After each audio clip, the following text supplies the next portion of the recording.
Oh wow, nice. Hey everybody, welcome to How to Get Sponsored Without Selling Out with Mitchell Dumlau from Strife TV. Hi guys. He is on the move and getting some coffee and making this really more exciting for us. Isn't it? We have Lily, who just joined us, and Marcello, who's just joined us. Welcome, Marcello. Um, Let me just start by asking you guys a couple of questions. Then I'm going to turn it over to Kane, who's going to run the show. Christian just joined. Okay. Um, Marcello, when you signed up, what question did you have, or what were you hoping to get out of it? I really want to learn how to set up a YouTube channel. So How to set up a YouTube channel? exactly, yeah. Okay, that's a good one. Um, Lily, why did you join? Um, I am trying to start a successful YouTube channel, and I wanted to learn more about it and like how you could not just only successfully, but like learn so much like about it. Yep, got it. Okay. Um, and Christian, why did you join? I will learn how to monetize web series. Okay, awesome. Dylan, how about you? Still working on the e-learning platform course, and so just trying to get more information on how I might be able to pull in sponsors and get behind just successful video production. I've been running into some errors with stuff like that. So yeah, I just want to learn as much as I can. Awesome, Nice. very cool. Well, this webinar and this course was part of the brainchild of Mitchell's live class, which was how to create branded content. He did a fantastic job. It was actually 8 sessions, 2 hours long, so there's a lot to talk about. We'll try to cover some of these points since you guys joined. But it was also one of the questions that Kane, who has a YouTube channel with over 100,000 subscribers, had posed to us. So even as you grow and get bigger and bigger, you still have these questions around sponsors. Welcome to Danny. Danny, Danny. what question did you have that you wanted to get answered? Can you hear me? Oh Can you yeah. hear me? Yes? Yes, I can. Okay, cool. We got Okay. Danny. My Awesome. question is, so my question was, I want to do a video about Coachella, and I don't know, I haven't gotten any kind of, I'm going to go to Coachella, but I don't have any authorization to bring my camera in, so I can check that out. But then let's say I get in and stuff. Can you help me, Mitchell? Like, how do I then? I don't want Coachella, coming after me about using footage from Coachella. So I'll try to figure out how to make that all transparent up front. But then, kind of like what we did for Gibson, I'd like to do with Coachella. So that's generally my question, I guess. Cool. All right, so we're going to dive in. We won't spend probably more than a couple minutes on each one of these questions. Kane's going to just ask sort of the questions that he has off the bat for the first 15 minutes, and then the next 15 minutes we'll spend specifically on your guys' stuff, and then we'll do 15 minutes more of Q&A. So I'm going to turn it over to Kane. So thank you guys so much. I may join on the other side, but here's Kane. Thanks, Mike.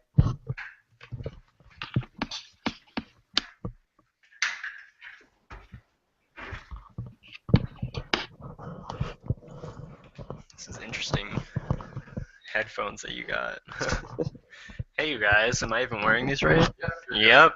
Okay, so I guess the first question that I have is, Mitchell, how would you recommend somebody starts building a YouTube channel where they can get sponsorships? Like, what type of content do you recommend having, and how do you think somebody should present themselves on YouTube to be professional? Yeah, that's just like a question. For me, like personally, you gotta have content that you're passionate about, that you actually want to be working on, and that you have your voice that sticks out when you're doing your content. If you just want to make money, and then you would just have a YouTube channel that would be more of like a product review channel, and then you would do product reviews for different companies and just build your user base from there. And next thing you know, you're known as Unbox Therapy. But if you want to just be like purely a creative and create something that will eventually get sponsorships, you really do have to just create a channel that you're going to be very excited to work on, because you're going to be doing a lot of free work. I mean, when you're building a YouTube channel, you're going to be doing a lot of free work, as in building your content. And there's several kind of ways that you could build your audience members. One of the biggest ways is to collaborate with an existing YouTube channel that has a lot of members, and just doing collaborative features and videos and tagging each other, and really just collaborating with bigger YouTube channels in order to get their fan base to go towards yours. And pick a channel that's similar to your brand, not some random channel that happens to have a lot of people. So if you have, like myself, a breakdancing brand, I'm not going to ask for, I don't know, a My Little Pony channel. It just won't mesh. So to build a channel to actually get sponsors, it depends on kind of like the sponsors you want and the kind of stuff that you actually want to create, because YouTube is all about the amount of content you have and consistency. And really it's about the consistency that's going to help you create a subscriber base, and you're not going to get paid for this consistency at first. So if you're doing something that you really don't like doing, if you're just doing vlogs and you really don't like doing vlogs, then you're really not going to be able to get to a point where you'll tolerate doing free work for over a year. Because I'll be honest with you, with Strife TV, it took me 1 to 2 years for me to actually start seeing monetization. And then, I would get paid to film events, film some sponsors here and there. But because I loved it so much, I love filming, I love breakdancing, I love, shooting, breakdancers, I was able to, just film and edit and do everything I can to make this YouTube channel happen.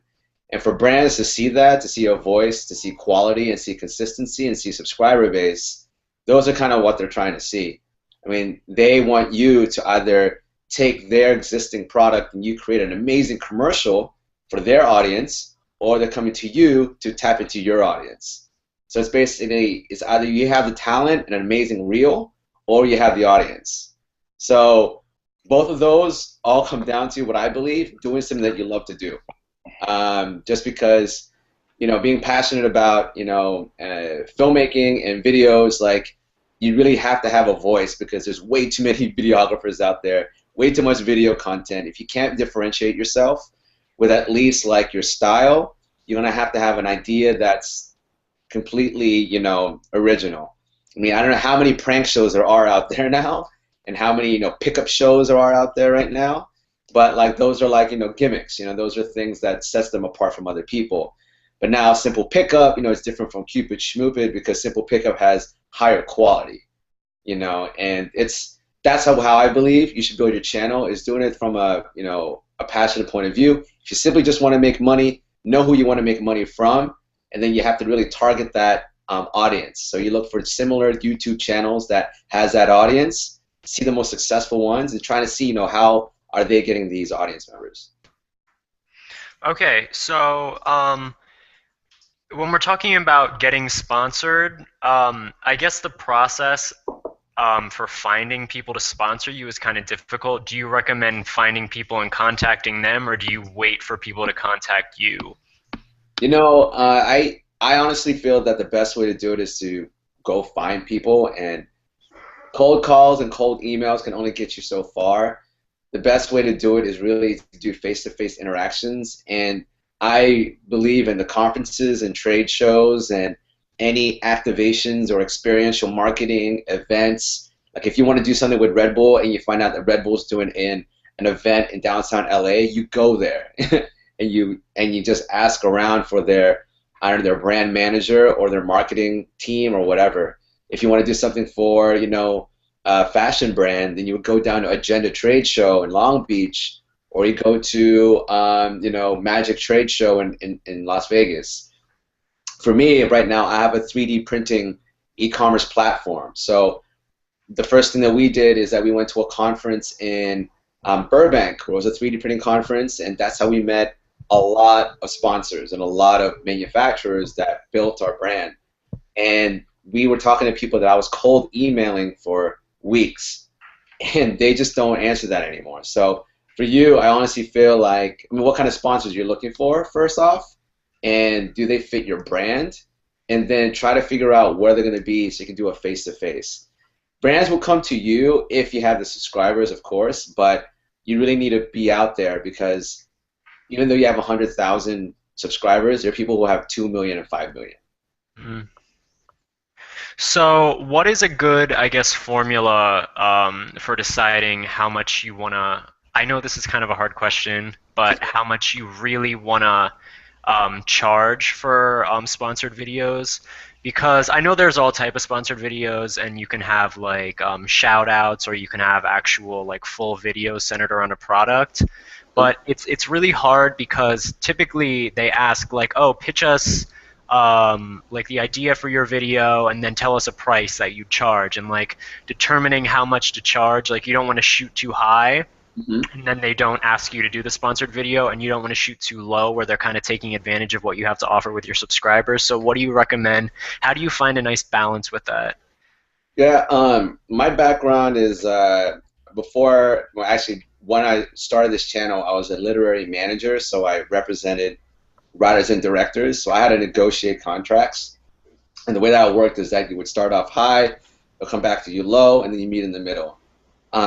If you come in at way too high, they will look at you like, well, we can't afford you. But you do have to have your base. And the way that I always do it is like, hey, this is my base. I would charge you, $1,000 to do a product placement in one of my breakdancing videos. But, I'm always willing to work with new sponsors in order to create a really, a long-lasting relationship. So I'm willing to negotiate with whatever budget you have. And you ask them the question, what kind of budget can you work with? And then if they come at you with $300, then you ask yourself, okay, would I be able to do this for $300? And then you would say, well, you know what, 300 is a little low for me. Is there any chance that we can do it at 5? They'll usually meet you in the middle, because that's just how negotiations work from my end, my experience. But, if they can't go over 300, then you have to ask yourself the question, can you do that video for $300? And I think the best way to determine your structure and how much you charge for each one is kind of like go on. I use this resource called famebit.com, and you can go on there. There's different YouTubers that can pitch their ideas to brands and how they can create videos for their brands, and you can see the pricing structure that they have, from $200 to $300 to even $500 to $800, $1,500, $2,000. And it depends on what you feel like is worth your time. If you feel like a shout out is like going to take up 5 minutes in front of you in the camera, 10 minutes to edit and upload, and that's 30 minutes, then you're making, if you're going to get $100 for that, you're making most than what average people have. That's $100 an hour. So that's just, something to think about at first, if it's just a vlog. You can even charge $50, $50, $100. But then you think about, how much time do you spend creating a branded content video? Crew, camera, days.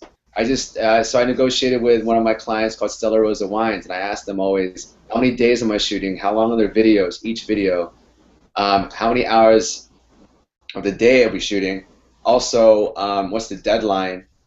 And what are the kind of like the style that you want, because you can go anywhere from an interview with B-roll to a full-out commercial with visual effects. So I put that in my blog. I don't know if you guys read that before this, but you really got to know what your brand wants first before kind of like quoting them something. Because you can quote them $500, and then they'll say, like, okay, I want you to do a visual effects heavy animated short film, and then you're like, wow, you never told me that. So just figuring out how much time you spend on certain videos, and then you can determine that as your hourly rate, and then you can use that. And then use FameBit as a reference. Always quote them what you want.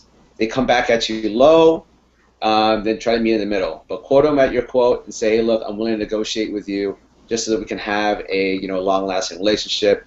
And brands like that, and it's a way for you to kind of like get it out there. Like, this is how much I'm worth. Just remember that. And that's what you have to really establish at the beginning. Are there any other platforms like FameBit that you know of that a lot of YouTubers use? You know, man, I'm not really sure, because outside of that, the only real way that I would find out rates would be talking to my friends at Maker or Fullscreen about how much they charge other companies to, you know, pay for sponsorships. Because I know that my friend at Fullscreen, I talked to one of the managers of Unbox Therapy, and his minimum was $25K for unboxing a product. So, you know, that's like the gap that you have right there, is that when you get up to the millions, you can ask for $25,000 to open up a box and review an item. So that's one reference I have on the ultra professional YouTube level.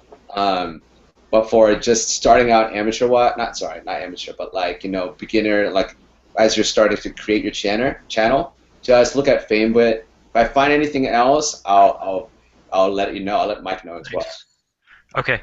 How important is a network to finding brands and sponsorships? I know they offer to help out a lot with that, but what do you typically know and like see with what they offer their content creators? Or how necessary is it that you do work through a network to get sponsorships? So I used to have, my channel used to be part of Fullscreen Network, and we decided to leave Fullscreen because they said that they'll find us sponsors, but they didn't. And it was basically them just giving us access to a portal that allowed us to annotate all of our videos, see our analytics, and do a very and just a lot more of like a lot of analytics. Also provided us music that we can use, and those were the only things that I thought were beneficial. But they were taking 40%, no, 20% of all my revenue. So, I mean, I feel like I can do that all on my own, and they're not even going out there to find me sponsors. So they're only going to find you sponsors if you have over 1 million, possibly, or over 500,000. I had only 35K then, but now I have 115. That's fine, but I honestly feel some of these networks, they have way too many channels, and I would just do it on my own. But what the networks do that's really actually helpful is that they help block a lot of copyright strikes because they have deals with YouTube. So anything you have when it comes to music, they really do have access to music that you can use on your videos because they've done deals with record labels and with YouTube. So if you want that protection, I think networks are great. They have their manager, the person you work with, they can help you with advice. All of that is great. I just think, for me, in my experience, I never got anyone pitching the sponsors for my channel. Okay, because I think, especially like when you start out with YouTube, like the goal is to sign with a network, and it's very difficult, I think, to find the right network and to know if you can trust somebody. So especially when you get more subscribers and they do want to take like a large cut of the money that you make. Yeah. It's just hard to find one that's right for you, and they always make like big promises about like what they can offer you. And I was just interested in, before signing on with any network, what you thought about networks in general, because I have been talking to Fullscreen, and they say, yeah, they take 20% and they make offers about finding me brands, but I was like, I was nervous about doing it. So yeah, I came in 2008, and that was before everything blew up on YouTube. You know, I was there where I had to be invited to be a partner. You know, now you can just become a partner. Back in the day. Yeah, and so when I created that, you know, it was before networks, and when they came in, it was all glitz and glamour. Oh, okay, they're gonna be your agency. I didn't get that treatment, so I quit, and now we're just surviving on our own, and we're doing just fine. But the one thing that we wish we had was that music copyright protection. Yeah. Okay, so thank you for answering those questions. And I Yeah. guess we'll kind of turn it over to setting up a YouTube channel. So, how would you recommend starting a YouTube channel, starting a successful YouTube channel? I guess it goes back to the question with starting a successful channel for branding, but just do you have any tips about starting out? Yeah, I mean, the thing about when you're starting a YouTube channel is that you really do have to figure out what you're gonna do first. I know that's like a a given, but a lot of people just start YouTube channels just to start YouTube channels, and then they lose their sight of like where they're gonna go from there. Um, and I call it, people call it the North Star. You got to really figure out what your North Star is. What's your goal with your channel? And to start a channel, it's really just going on YouTube, creating a Google, Gmail account, linking your Google Plus account with your YouTube, and then coming out with some content. I possibly feel that you should dump a bunch of content on your channel so it doesn't look empty when people show up. So consider, creating maybe 5 videos, 3 videos, 10 videos that you could post all at once on your channel, just so that when people start looking on your channel, you don't have just one video. And if you do just have one video, you better be posting every single day afterwards, because if you're a weekly show, you're only going to have 4 videos at the end of the month. And it's all about consistency with YouTube, and it's all about perceived success on YouTube. So if you have a good amount of content, then people are going to think that, okay, you've been doing it for a while. What I did with my 3D printing site is that we only had 2 videos, but I created playlists. And the playlists were actually a bunch of videos. It's like an iTunes playlist of videos that you can put on your YouTube channel, and that can be aggregated content that you create. So then, let's say you wanted to create a channel about fashion, then you would create a playlist of different videos that you found online. That's all about the best fashion tips of 2015. Here's a cool fashion video from this brand. And you create playlists. So at least your channel has content and not just one video. Because trust me, I'm sure you guys have been to a channel where it only has one video and you're like, why would I subscribe to this?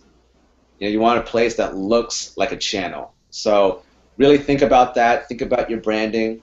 What's your logo? What's your YouTube banner? Also think about your logo for your thumbnails for your videos. If you notice, a lot of big YouTubers have thumbnails that have text all over it, and it's got the logo and all that stuff. So figure out your logo and figure out your basically your whole look. Because when you start your YouTube, you're starting a brand. So remember that brand is being thrown around right now, but branding is huge, and it's a way for you to make money outside of YouTube. So figure out your logo, your look, and your brand tone, like the tone of your channel. And just setting up a YouTube channel is relatively simple. It's just Gmail, creating a Gmail account, creating a Google Plus account, going on YouTube, connecting all of that, and then there you go. You just start off with your channel. And there's ways to pimp out your channel. You just have to kind of, there's a YouTube playbook that you can actually download, and it's just instruction, like an instructional kind of manual just to go through it. I would go through it right now, but I think we have like limited time on how to set up a channel. Okay. How important would you say like professional quality equipment is? Like, should you wait until you have a nice camera, a nice computer before starting to produce content, or do you think it's important that you start out producing things that are lower quality just to get content out there, or should you wait until you can produce good content right from the beginning?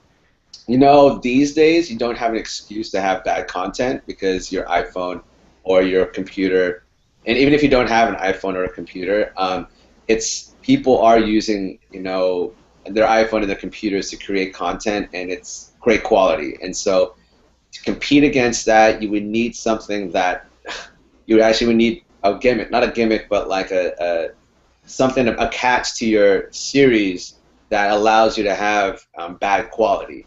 I don't know what that would be. Maybe a prank show. I don't know. Maybe something that's unboxing something or makeup. But at the same time, like a lot of these makeup channels and a lot of these channels now, they have a lot of high quality. So I personally feel you can do it with your phone or you can do it with your webcam. I would get a light. If you want to get a light, always shoot in the daytime. And, you know, just make sure your lighting is okay. When it comes down to sound, just be really close to your computer. And it depends on the type of content you're creating. If it's a vlogging, all you need is your computer, maybe a Diva light, you know, a ring light, and maybe 2 other lights behind you, and then maybe a lavalier mic. And there you go. That's great vlogging. If you're doing something like, you know, Freddie Wong, you know, you're doing stuff like, you know, Digital Jungle, or like these very high quality type of video series, even Simple Pickup, you're gonna need to have like pretty good cameras. Though, like I said, the iPhones are looking good. All these smartphones are looking pretty good. I would invest in the Canon Rebel series because they're relatively cheap. I started off on the T3i. I had a T3i, a 50mm lens, and then a Tamron lens, 70 to 50. That all came out to around $1,500. And when I'm editing on, I was editing on Adobe Premiere and Final Cut 7.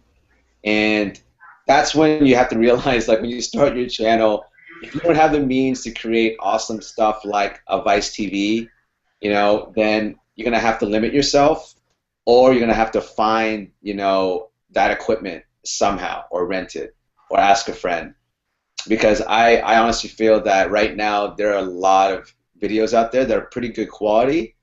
Even the webcams you guys have right now, I'm looking at, like, just put yourself in front of some sunlight, and I swear it'll work out if you're just doing vlogs.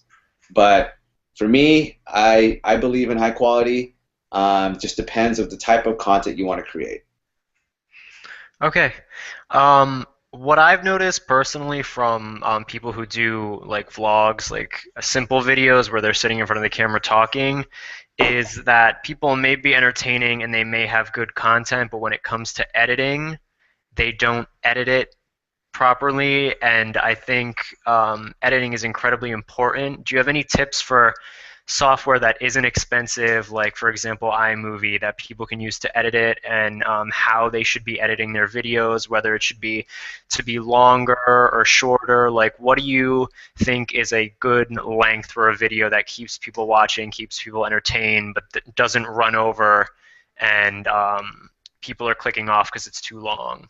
Yeah, you know, 2 to 3 minutes, like below 2 minutes, 2 to 3. I think 3 is the max. If you're something like docu-series styles like Vice, then you would, you know, be higher than 5 minutes. But when it comes down to editing, you have to have the first 15 seconds being extremely exciting or very captivating, so that somebody could just, you know, watch your video and realize what it's about, and it's exciting. You know, and that's part of the whole YouTube playbook as well, is that your first 10 to 15 seconds is a very crucial part of your video. And kind of just keep it nice and concise. And like I said, depends on your content. If you're vlogging, I mean, you can do it in a minute and a half. But if you're doing like a short film or a series, then you're going to have to do it 2 to 3 minutes. If you want to create like something amazing, I honestly feel you would have to do it on something like what is it called? Adobe Premiere. But if there's anything that you can do that's like, I don't know, cheap or free. Okay, I feel really bad saying this, but I started off in pirated material, so I'm not even going to suggest that because it's getting recorded right now. Yeah. But I'm just saying, like, the stuff that I got that was for free was from my friends. And maybe use your friends' editing systems.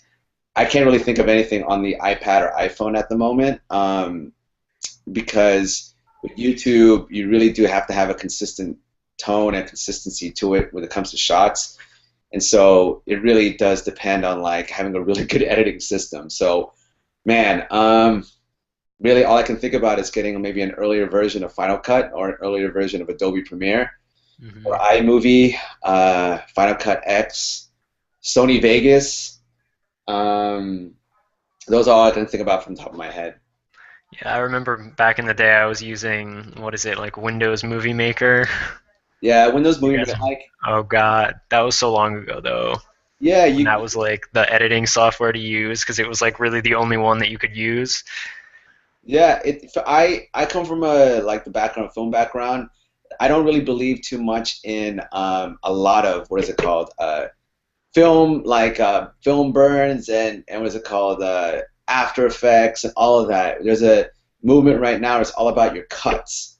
It's all about your cuts. Don't give it too many like visual effects and transitions and all of that unless you're doing a commercial, unless you're doing an action film, whatever.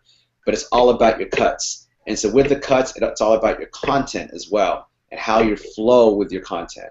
So you cut it on an iPad program, an iPhone program, but just really have good cuts and study your top YouTube channels, people that are within the type of tone and content that you want to create, and see their styles. Because I honestly feel that you could make some really cool stuff just by cuts, really just by cuts. So that's my suggestion. And then someone had a question about censorship. Is that right? Censorship? I don't think there's no real censorship on YouTube unless, of course, if it's blatantly pornographic or like, beheading someone or something crazy like that. One of my cousins, she was quality assurance and control over at YouTube, and she had to watch some really crazy stuff at YouTube. She was the one that was looking through flag and inappropriate content. So there really isn't any censorship. So that's what I think, and I don't know, I haven't been flagged before.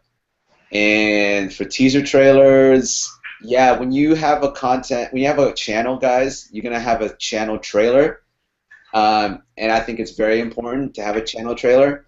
And even if you don't have content to start with to create a trailer, then think about either doing a Rip-O-Matic, which when you take other people's videos and you create your own vlog of you just being in front of the camera. Hey, this is what my channel's about.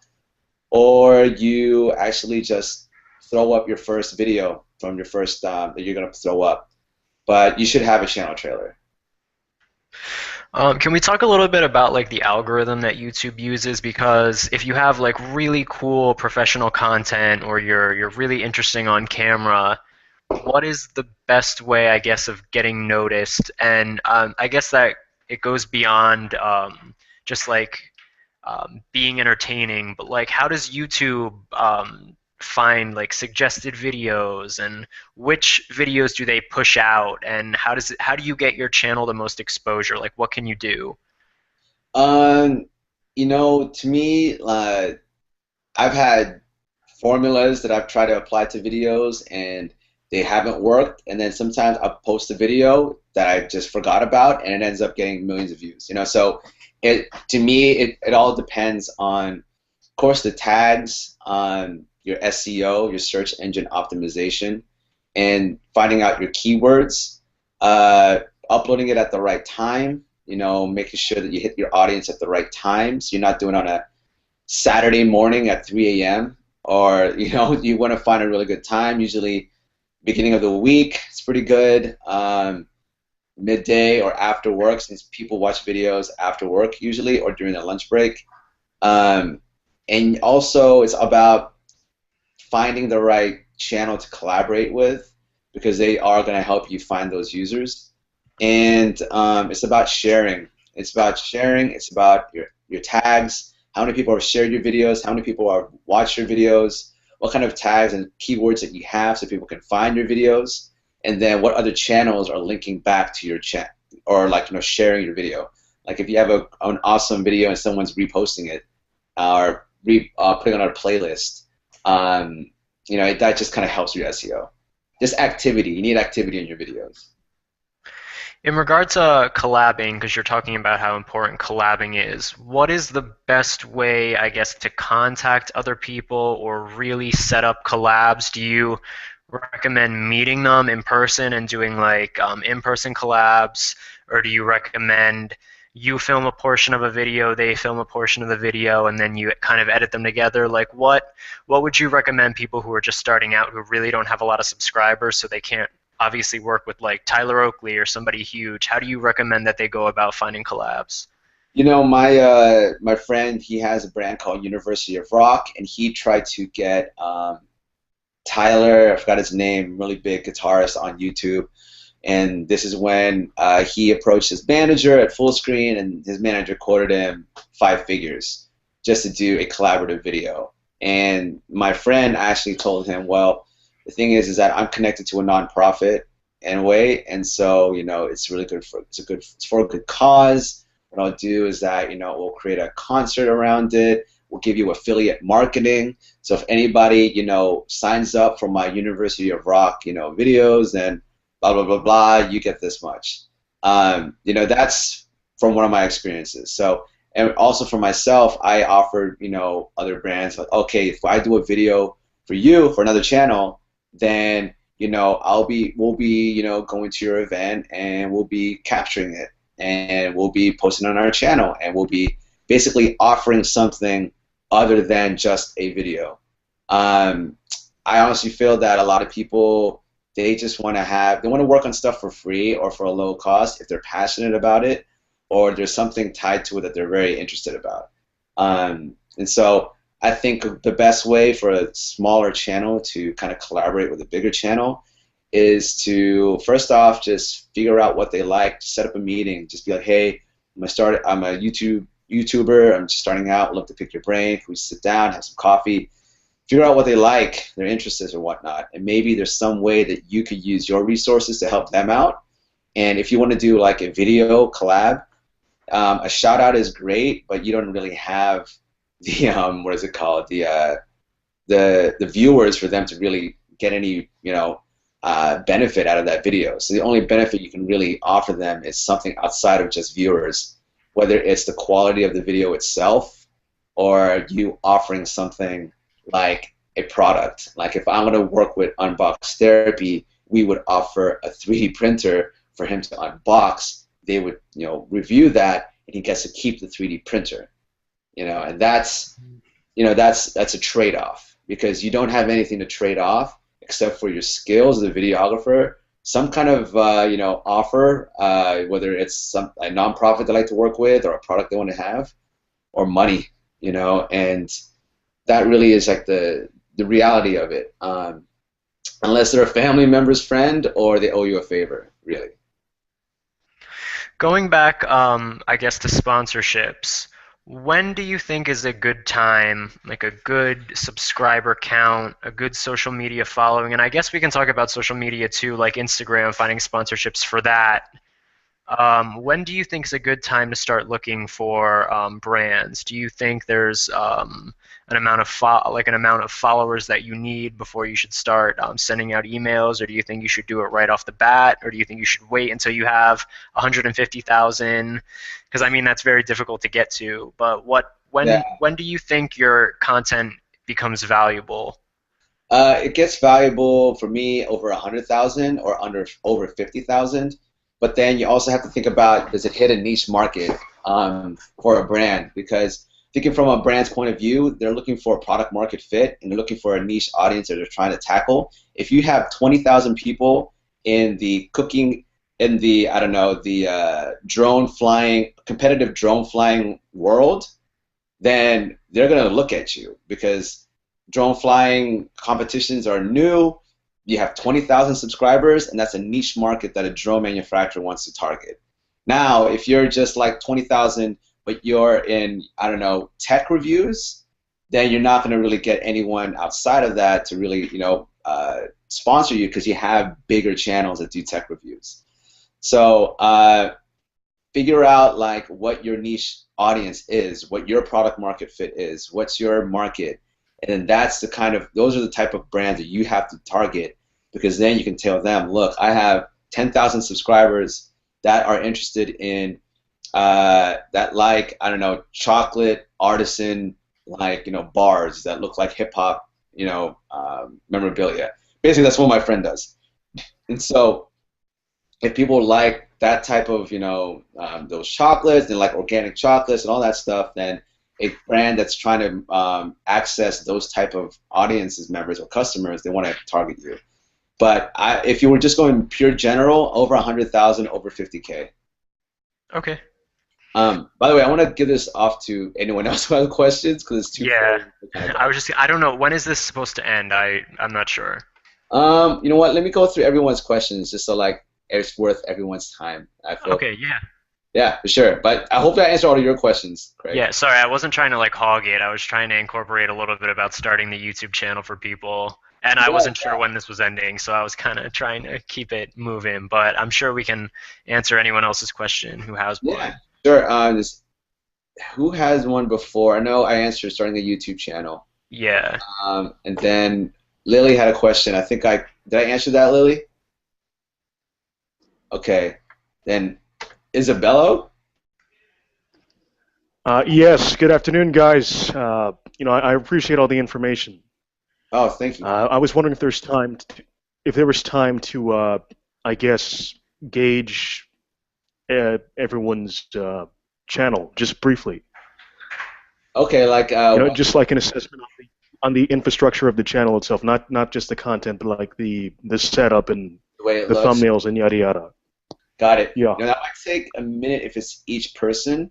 So let me go through everyone's questions first, and then maybe we can do that like at the end because that would take like a while actually.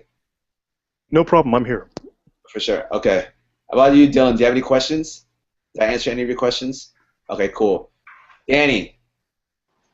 Hey. Hey. So you wanna sneak in a camera into Coachella, create some content, and post it on your YouTube channel, right? You said sneak in, so is that what you're thinking? Because that's what I have the iPhones of everybody that's going to be present, so we can know.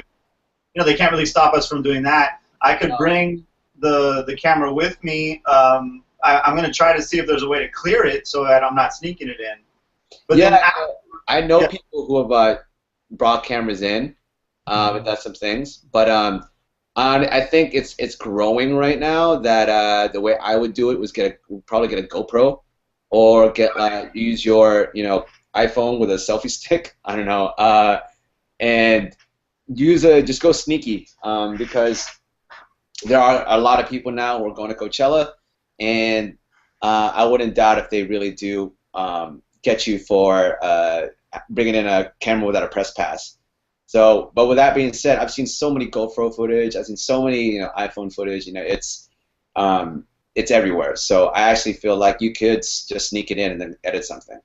So then, okay. So here's the thing. I'm going to the thing with my sister and her husband and my girl, and she's really getting into it. She saw my video. She really wants to start making money. And she's trying to figure out, like, okay, so, but if we don't have permission, are we going to be able to use that footage to make any money?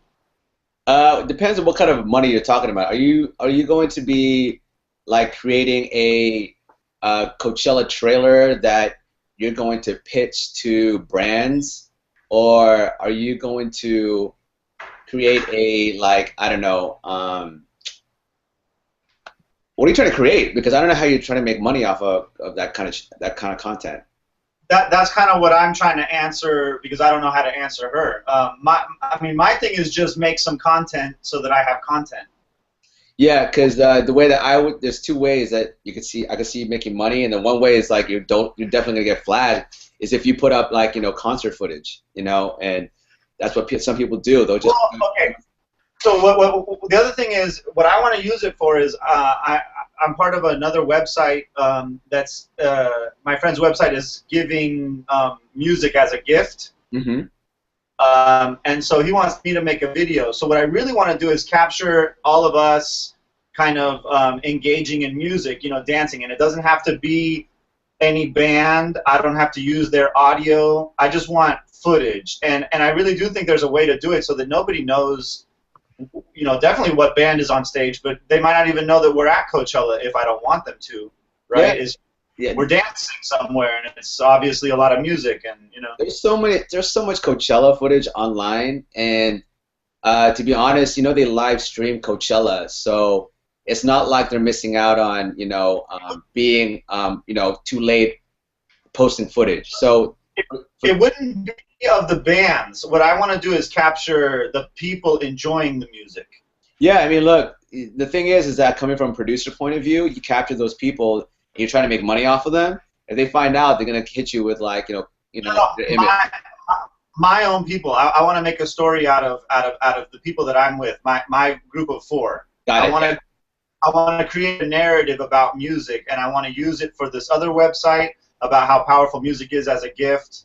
Yeah. But also, what I want to figure out is, do you think that Coachella would ever like be interested in our footage?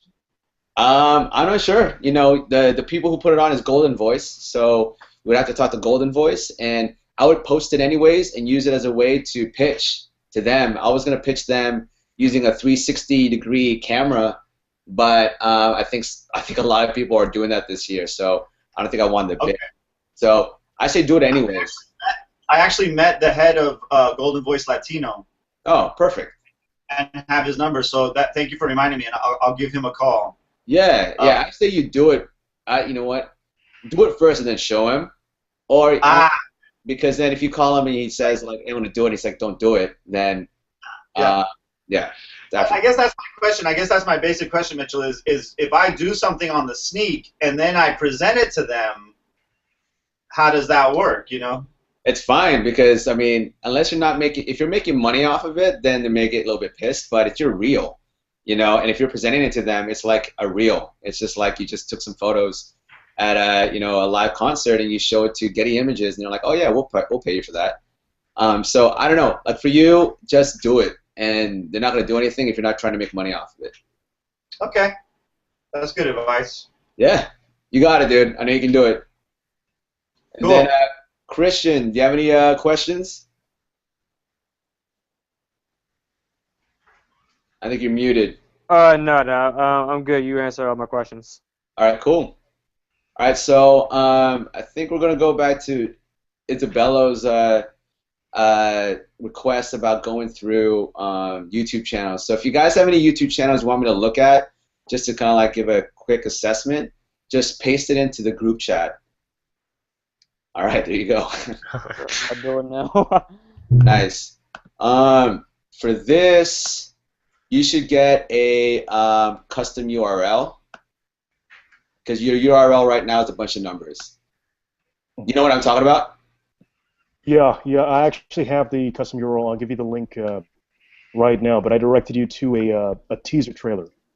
Yeah, because right now I'm okay, got it. Let's see. Because I'm on your stream. All right, so your banner is getting cut off. Your thumbnails are good. Okay. You just need just branding like that. That's good. The way that you have your channel laid out, it's just a stream. I would actually go into channel settings, and I would change it up where there's a trailer and a bunch of playlists. Right now, it's just a stream of videos and all your activities. Which, if that's I do have a playlist. Yeah, the way I don't know why it is for me right now. All I can see is just a stream. I don't see a trailer or anything. Do you know how to make it so your channel has a trailer when you first log in? I don't actually. Yeah, so there's a way to do it. Basically, you have to go onto your banner. I'm doing it with you right now with one of my channels. And then to the right of the name of your channel, there's going to be a little pencil edit. I'm going to click that, and it's going to say Edit Channel Navigation. Okay. And when you're there, you're going to put it on Browse, and you're going to enable Browse.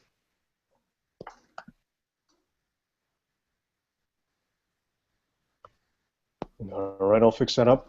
And then from there, you're going to have like a channel that has a trailer, and then you're going to have a bunch of playlists under it.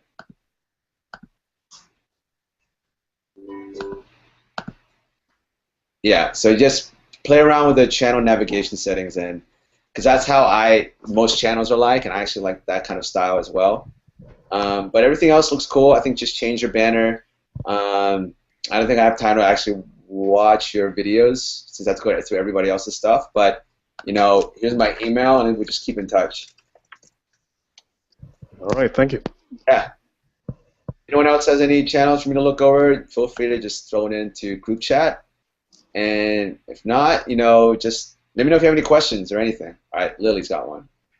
269 Braveheart. Oh, it's cute. I like your banner. It's a good banner.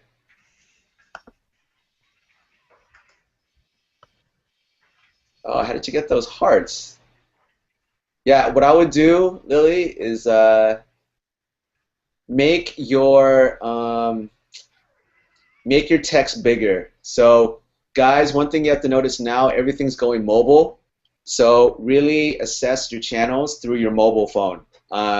Look through it. Can you read the thumbnails? Can you read the titles? How does everything look on your mobile phone? Everyone's reading mobile, and when we're watching things mobile, and even when it comes down to the way that your video thumbnails are, really just think about it. Look at it on your mobile phone. But Lily, it looks cool. I would change up your thumbnails a little bit, and I would try to get it so.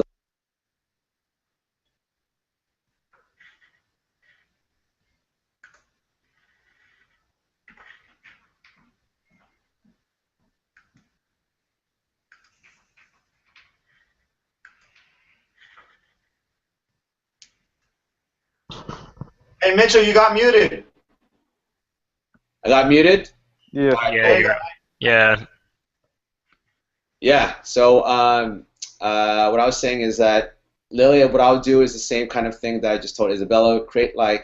Go to the edit channel navigation and do browse, and that's what all the top YouTube channels do. I feel personally. Work on your thumbnails. Look at it through mobile, and yeah, so far it looks cool. Thank you. Nice. Well, guys, do you guys have any other questions? Mitchell, I have a question. Sure. I'm in negotiations now to help set up a new network, and part of the terms is offering a YouTube channel. Was one of the reasons I joined this call. I'm wondering, you mentioned full screen network as an example. Are there other networks you would recommend I kind of look into just to get an understanding of their platform and how they work? And then also, as a content creator, what should I expect from my network? Yeah, you should look at the big ones are Maker, Machinima. You also have Big Frame. The thing is that you're noticing that a lot of YouTube channels, they have their own personal network, because that's why I quit full screen, because I can make my own network. I can make multiple playlists, I can make multiple channels, and I can just link all my channels together, and I have my own network. But really good examples would be Maker, Machinima, Big Frame, of course Full Screen, and those are the big ones I can think of now. There's also the music ones like Vivo, UKF. Yeah, that's all I can really think of off the top of my head. But those are pretty big ones for right now. And the way you should look into it is that you should ask them if they can help you find sponsors, and how are they going to do that. That's the biggest thing for me. And also, how can they help you with copyright infringement for music, because that's a big issue now on YouTube. And how much are they taking away from your AdSense or your ad revenue? That to me is the best thing to kind of do. Also, ask them who's in their network. If they come in with oh yeah, we're a network, but they only have 10 channels, and maybe their top channel only has 10,000 views, then that's not the best quality network. You want a network that has a pretty good, pretty good base of channels that have at least one guy has 1 million views and up. And that's just my opinion. So those are questions I would ask. Really, it's about if they can help you just pitch, to other sponsors. Okay, thank you. Okay, Mike's gonna hop on right now because he's gonna, I guess, put some final words in. So, yeah. Thank you so much, guys. Yeah, thanks, guys. All right, thanks to Kane so much for prompting this and to Mitchell for doing it. I just want to wrap up and thank everybody for joining.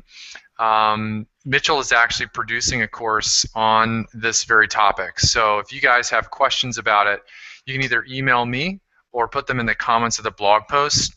If you're local to Los Angeles, tomorrow night in Santa Monica, we'll be hosting an event on data-driven storytelling at General Assembly. And you can email me if you want more information about that. We'll also be recording it, so if you're not in LA, you can still see it. We're also going to be launching a live class next week, starting on Tuesday night, which is how to start and run a YouTube channel. So I know a lot of you had those basic questions. Please feel free to sign up for that class. You'll see it at creatorup.com on the website. Just go to live classes. If you're not in LA, you can also join virtually. So that's the beauty of Creator Up. Wherever you are, we are too. Please let me know if you guys have other questions. Mitchell, thank you so much for doing this class. I will be copying and pasting everybody's channels and stuff and subbing to them. So good luck with your stuff, and we'll see you all on the flip side. Yeah, guys, and my email is up there too, so feel free to email me as well. Thank you, Mike. Thank you, Mitchell. Bye, guys. All right, guys. Talk to you later. All right, thanks, you guys. Bye, y'all.